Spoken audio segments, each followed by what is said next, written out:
서울 소형 아파트 평균 가격이 처음으로 10억을 돌파했습니다. 10억 920만원, 전용 60제곱미터 이하, 그러니까 20평대 아파트입니다. 이게 얼마나 빠르게 올랐는지 아십니까?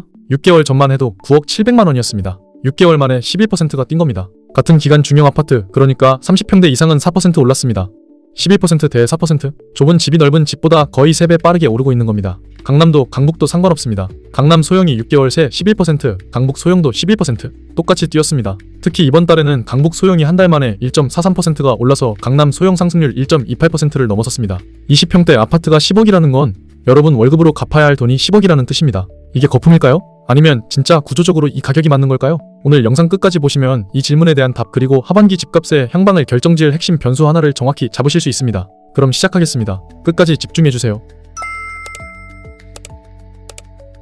자, 우선 이게 어떻게 된 건지 보겠습니다. 핵심은 대출입니다. 정부가 지난해 10월 15일 대책으로 대출 한도를 확 조였습니다. 15억 원 이하 아파트는 최대 6억 원, 15억에서 25억 사이는 4억, 25억 초과는 2억까지만 빌릴 수 있습니다. 여기에 서울 전역을 조정대상 지역, 투기과열지구, 토지거래허가 구역으로 3중 규제를 걸었고 LTV, 즉 주택담보대출 비율, 집값 대비 대출받을 수 있는 비율은 40%로 묶었습니다. 스트레스 DSR, 즉 총부채 원리금 상환 비율, 쉽게 말해서 월급 대비 빚 갚는 비율의 가상금리도 1.5%에서 3%로 2배나 올렸습니다. 이걸 실제 숫자로 한번 따져보겠습니다. 연소득 7천만 원인 분이 DSR 40% 기준으로 대출을 받으면 약 4억 원 정도 나옵니다. 자기 자금이 3억 있다고 하면 합쳐서 7억. 지금 서울에서 7억이면 뭘 살 수 있습니까? 1년 전에는 관악구, 금천구, 도봉구 쪽에 7억대 매물이 꽤 있었습니다. 그런데 지금은 8억, 9억으로 올라갔습니다. 같은 소득인데 1년 만에 살 수 있는 집이 사라진 겁니다. 그러면 남는 선택지가 뭡니까? 평수를 줄이는 겁니다. 30평대가 15억, 20억 하니까 대출 한도가 4억, 2억으로 뚝 잘립니다. 현금을 10억, 15억 들고 있지 않으면 못 삽니다. 그래서 대출이 상대적으로 여유 있는 15억 이하,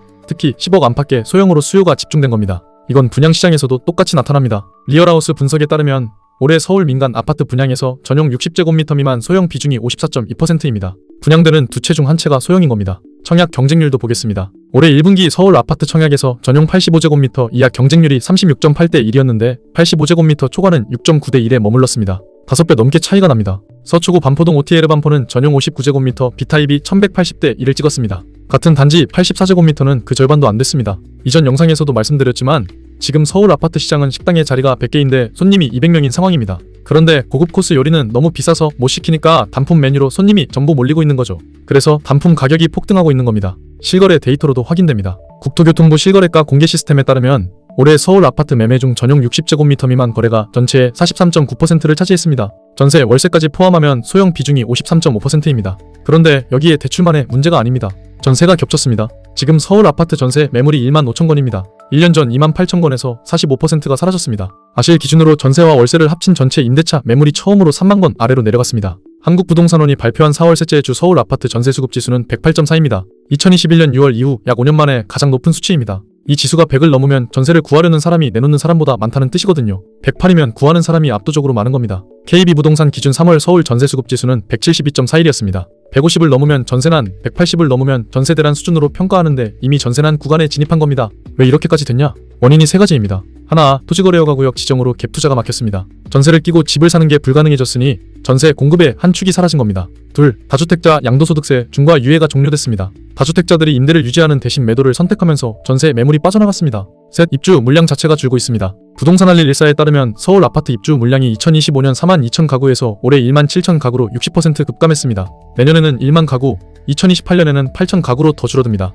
새 아파트가 안 들어오니까 전세 매물도 안 나오는 겁니다. 그리고 계약갱신 청구권을 쓰는 비율이 올라가면서 기존 전세 물량이 시장에 다시 풀리지도 않고 있습니다. 4월 기준 전세 갱신 계약 비중이 53.77%까지 올라갔습니다. 세입자 절반 이상이 이사를 안 가겠다는 겁니다. 전세가 없으니까 월세를 알아보시는 분들도 계시는데 서울 아파트 평균 월세도 150만 원을 넘어 역대 최고입니다. 전세도 없고 월세도 비싸고 그러면 남는 선택이 뭡니까? 차라리 집을 사버리자. 이 심리가 발동하는 겁니다. 실제로 이런 흐름이 확인되고 있습니다. 머니투데이 보도에 따르면 최근 서울 아파트 매수 전환 흐름이 6억에서 10억 원대 중저가 아파트에서 시작되고 있습니다. 우리은행 부동산연구원 분석에 따르면 동작구에서 전세로 거주하던 수요가 가격 부담으로 관악구 등 상대적으로 저렴한 지역에서 매수에 나서는 사례가 늘고 있습니다. NH농협금융에서도 30대 초반 무주택자들이 전세값 상승을 견디지 못하고 10억 원 안팎 주택을 매수하는 사례가 증가하고 있다고 분석했습니다. 국토교통부 실거래가에 따르면 올해 3월 기준 15억 원 이하 아파트 거래 비중은 85.3%입니다. 전월 81.5%에서 3.8%포인트나 올라갔습니다. 대출이 나오는 가격대에 실수요가 몰리고 있다는 뜻입니다. 그리고 이 매수의 주인공이 누군지 아십니까? 30대입니다. 법원 등기정보광장에 따르면 올해 1월 서울 아파트 매수자 중 30대 비중이 53.71%입니다. 역대 최고입니다. 2022년 금리 인상기에 36.66%까지 떨어졌다가 3년 연속 올라온 겁니다. 이분들이 대출 규제를 어떻게 뚫는 거냐? 신혼부부 주택 구입자금 대출, 신생아, 특례, 디딤돌 대출 같은 정책 대출을 활용하는 겁니다. 일반 주담대는 막혀도 정책 대출은 조건만 맞으면 2%대 금리에 상대적으로 여유 있는 한도가 나오거든요. 생애 최초 매수도 급증하고 있습니다. 올해 1에서 2월 서울 생애 최초 매수는 12,464건으로 전년 동기 대비 80.6%나 폭증했습니다. 자치구별로는 강서구가 928명으로 1위, 노원구 816명, 송파구 755명 순이었습니다. 강남구와 서초구는 상위권에 이름이 없습니다. 이게 뭘 의미하냐면 지금 집을 사는 사람들이 투자자가 아니라 실수요자라는 겁니다. 전세난에 밀려서 대출 한도 안에서 자기가 감당할 수 있는 가격대의 소형 아파트를 사고 있는 겁니다. 근데 여기서 많은 분들이 이런 질문을 하십니다. 아니, 지금 사는 게 맞는 거예요? 전세가 이렇게 비싼데 차라리 사는 게 나은 건가요?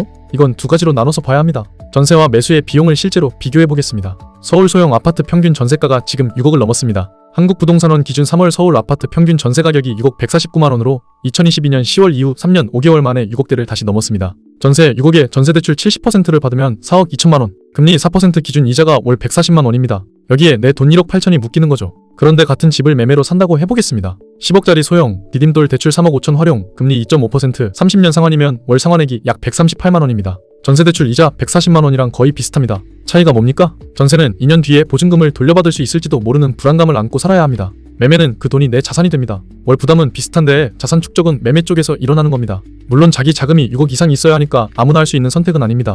그래서 실수요자들이 소형으로 평수를 줄여서라도 매수에 나서는 거고, 이게 소형 가격을 밀어 올리는 구조적인 힘이 되고 있는 겁니다. 이 상황 사실 처음이 아닙니다. 2020년에서 2021년에도 비슷한 일이 벌어졌습니다. 임대차 3법이 시행되면서 전세 매물이 급감했고 전세 수급 지수가 110을 넘어갔습니다. 그때 전세난에 밀린 수요가 매수로 전환되면서 서울 아파트 값이 2021년에 16.4%나 올랐습니다. 지금과 다른 점이 하나 있습니다. 그때는 기준금리가 0.5%였고 대출이 풀려 있었습니다. 지금은 기준금리 2.5%에 대출 안도까지 막혀 있습니다. 그래서 2021년처럼 전 면적이 동시에 오르는 게 아니라 대출이 나오는 소형에만 집중되는 거죠. 구조는 같은데 결과가 다른 겁니다. 전체가 올라가는 대신 소형만 폭등하는 양극화가 벌어지고 있는 겁니다. 이 차이를 아시는 게 중요합니다. 하나만 더 짚고 넘어가겠습니다. 전세 매물이 이렇게 빠지고 있는 상황에서 개별 단지 사례를 보시면 체감이 확 옵니다. 3,830가구 대단지인 강북구 SK 북한산시티는 전세 매물이 지금 2건입니다. 노원구 중계무직의 2,433가구짜리 대단지는 전세가 아예 없고 월세만 2건입니다. 성북구 레미안 크리시의 1,168가구, 전세 0입니다. 수천 가구짜리 대단지의 전세가 0이라는 건 이 동네에서 전세를 구하려면 사실상 불가능하다는 뜻입니다. 이런 지역에서 집값이 안 오르는 게 오히려 이상한 겁니다. 근데 여기서 이런 의문이 드실 겁니다. 주담대 금리가 7%를 뚫었는데 이 가격이 유지될 수 있습니까? 경기도 안 좋고 중동 전쟁에 유가까지 오르고 있는데 하반기에 조정 오는 거 아닙니까? 충분히 그렇게 보실 수 있습니다. 실제로 지금 주담대 금리가 만만치 않습니다. 고정형 기준 4.4%에서 7%, 변동금리는 3.6%에서 6%까지 나옵니다. 5억 대출받아서 30년 갚으면 월 상환액이 330만원 수준입니다. 불과 몇 달 전보다 월 20만에서 30만원이 더 나가는 겁니다. 한국은행 기준금리는 2.5%에서 7회 연속 동결 중이고 4월 10일 금통위에서도 동결했습니다. 중동 전쟁으로 유가가 올라가면서 물가 상방 압력이 커졌거든요. 금리 인하가 쉽지 않은 상황입니다. 그러면 금리 부담 때문에 매수세가 꺾이는 거 아닙니까? 여기서 데이터를 보시면 상황이 다릅니다. 지금 매수를 하고 있는 30대 생애 최초 구매자들은 일반 주담대가 아니라 정책대출을 쓰고 있습니다. 디딤돌 대출은 2%대, 신생아 특례는 1%대까지도 나옵니다. 7% 금리가 이분들한테는 해당이 안 되는 겁니다. 그리고 15억 이하 거래 비중이 85%를 넘고 있다는 건 이미 시장이 고금리에 적응한 구조라는 뜻입니다. 고가 매수는 이미 멈췄고 남은 건 대출 가능한 가격대의 실수요 매수입니다. 이 수요는 금리에 덜 민감합니다. 전세난이 해소되지 않는 한 계속 유입됩니다. 자, 그러면 이게 여러분한테 어떤 의미인지 입장별로 짚어보겠습니다. 매수를 고려하시는 분 입장에서는 지금 소형 아파트 시장은 가격이 올라도 수요가 줄지 않는 구간입니다. 대출 규제가 풀리지 않는 한 이 가격대로의 쏠림은 계속됩니다. 그런데 조심하셔야 할 게 있습니다. 소형이 오른다고 아무 소형이나 사시면 안 됩니다. 역세권, 학군지, 대단지 위주로 전세 수요가 받쳐주는 곳이어야 합니다. 전세 수요가 없는 소형은 나중에 팔 때 유동성이 떨어집니다. 현재 전세 거주자 입장에서는 전세 매물이 반토막 나면서 갱신할 때마다 보증금이 올라가는 구조입니다. 갱신권을 안 쓰고 합에 재계약한 경우 보증금이 평균 7.54% 올랐다는 분석도 있습니다. 전세가 올해 안에 안정될 가능성은 낮습니다. 입주 물량 자체가 부족하니까요. 매도를 고려하시는 다주택자 입장에서는 양도세 중과가 재개된 상황이기 때문에 세금 계산을 먼저 하셔야 합니다. 다만 소형 매물은 지금 매수 수요가 풍부한 구간이기 때문에 급매로 내놓지 않아도 거래가 되는 시장입니다. 숫자로 한번 계산해 보겠습니다. 부부 합산 연소득 8천만원, 자기 자금 2억, 디딤돌 대출 활용 기준으로 보면 대출 가능 금액이 약 4억에서 4.5억 나옵니다. 합치면 6억에서 6.5억, 지금 서울에서 6.5억이면 도봉구, 노원구 소형은 살 수 있지만 성북구, 강서구 쪽은 이미 8억대로 올라갔습니다. 1년 전에는 이 예산으로 성북구까지 가능했거든요. 반대로 일반 주담대로 10억짜리 소형 아파트를 산다고 하면 LTV 40% 적용해서 대출 4억, 자기 자금 6억이 필요합니다. 금리 5% 기준 30년 상환하면 월 215만 원씩 갚아야 합니다. 여기서 또 이런 질문이 나옵니다. 서울 소형이 10억이면 차라리 경기도 중대형을 사는 게 낫지 않습니까? 좋은 질문입니다. 실제로 이런 움직임이 나타나고 있습니다. 서울 고가 주택에 대한 접근성이 낮아지면서 서울 거주자의 경기도 매수 비중이 올라가고 있거든요. 부동산 알릴 일사에 따르면 올해 경기도 직주 근접 지역의 상승률이 두드러집니다.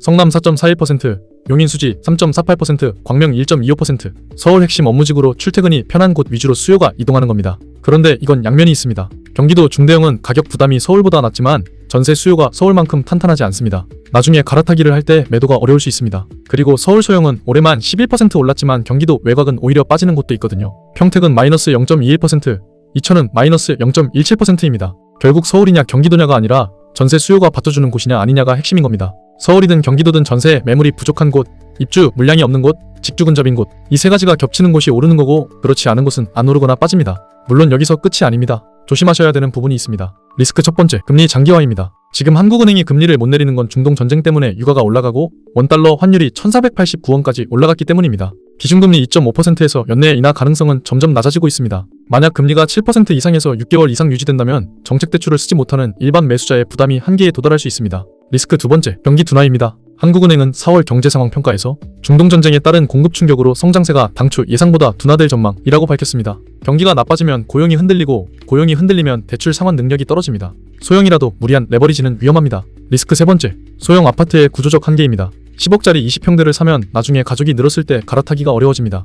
30평대는 15억, 20억인데 대출 한도가 4억, 2억으로 잘리거든요. 소형에서 중대형으로 올라가는 사다리가 끊어진 겁니다. 이 부분을 반드시 감안하셔야 합니다. 전문가들 전망도 엇갈리고 있습니다. 한국건설산업연구원은 올해 서울 전셋값 상승률을 4.7%로 전망했습니다. 매매가 상승률 전망치 4.2%보다 높습니다. 전세가 매매보다 더 오른다는 건 전세난이 구조적이라는 뜻이고 이게 매수 전환을 계속 자극할 거라는 시각입니다. 반면 하락 리스크를 주장하는 쪽에서는 금리 장기화와 가계부채 총량 관리를 근거로 듭니다. 금융위원회가 올해 가계대출 증가율 목표를 1.5%로 조였거든요. 은행들이 대출 문을 더 좁힐 수 있습니다. 왜 엇갈리냐? 핵심 변수가 하나이기 때문입니다. 전세 매물이 돌아오느냐 안 돌아오느냐. 전세 매물이 돌아오면 전세난이 해소되고 전세난이 해소되면 매수 전환 압력이 줄어들고 매수 압력이 줄면 소형 가격 상승도 멈춥니다. 반대로 전세 매물이 안 돌아오면 지금 흐름이 하반기에도 이어집니다. 그래서 하반기 집값의 향방은 금리가 아니라 전세 매물 회복 여부에 달려있다고 보시면 됩니다. 그러면 시간축을 나눠서 한번 정리해 보겠습니다. 단기, 지금부터 3개월, 5월 9일 다주택자 양도세 중과 재개 이후 절세 매물이 일시적으로 나올 수 있습니다.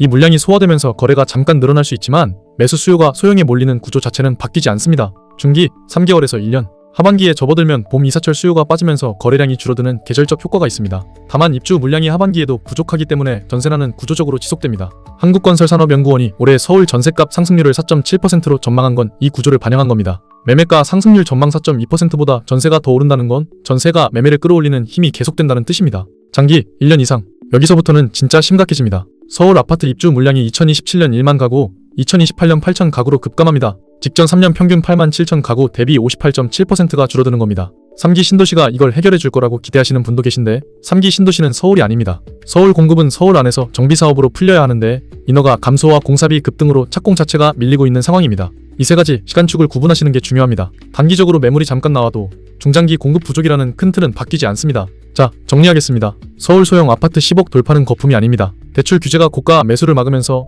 전세난에 밀린 실수요가 대출 가능한 소형으로 집중된 구조적 현상입니다. 거품은 투기 수요가 만들지만 지금 이 가격은 실수요가 만들고 있습니다. 2021년 전세대란 때도 비슷한 구조가 나타났습니다. 그때는 전 면적이 동시에 올랐고 지금은 소형에만 집중되는 차이가 있을 뿐 전세난이 매매를 자극하는 메커니즘 자체는 동일합니다. 오늘 이것 하나만 기억해 주십시오. 하반기에 체크하셔야 할 신호는 딱 두 가지입니다. 하나, 전세 수급 지수가 110을 돌파하면서 전세 매물이 3주 연속 감소하는 지역, 그 지역이 다음 매매가 상승 구간입니다. 둘, 반대로 주담대 금리 7% 이상이 6개월 이상 유지되면서 거래량이 30% 이상 감소하면 그때는 매수를 보류하시는 게 맞습니다. 이 두 가지 신호를 동시에 체크하시면 됩니다. 어느 쪽이 먼저 나오는지가 하반기 집값의 방향을 결정합니다. 이 부분 꼭 기억해 두시기 바랍니다. 부동산 정복하기 구독과 알림 설정 꼭 해 두시고요. 다음 영상에서 뵙겠습니다. 감사합니다.